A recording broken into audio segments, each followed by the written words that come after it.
Tayong mga Pinoy ay mahihilig gumamit ng cellphones, tablets, laptops, at iba pang gadgets na ginagamit natin bilang pantrabaho, panlaro, o minsan pampalipas oras lamang. Hindi natin namamalaya na ang mga ginagamit natin ay mayroon palang matataas na radiation. Mahilig din tayong lumabas o gumala lalo na kapag arawan, at minsan wala pa tayong dalang pamproteksyon sa mata. Ito ay maaring makasama sa ating kalusugan lalong-lalo na sa ating mata. Ikaw ba ay mayroon problema o sakit sa mata?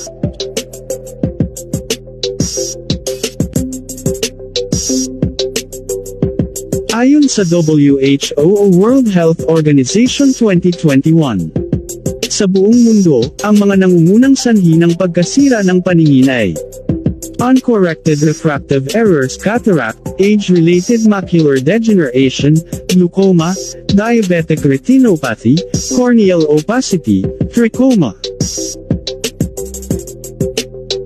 Paano nga ba natin matutulungan, maiiwasan, matatanggal at masusolusyonan ang mga problema natin sa mata?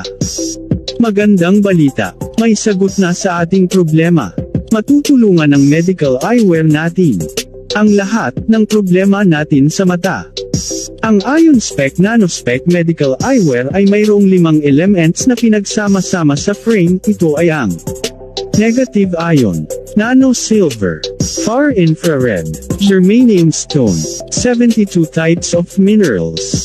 At ang lens ng IonSpec Medical Eyewear ay may 3 PAM protection: anti-radiation, blue light protection, anti-ultraviolet. Tayo lang ang una at nagmumukod tanging medical eyewear sa buong mundo. Ano pang hinihintay nyo? Mag-message at kumuha na para maprotektahan na ang mata.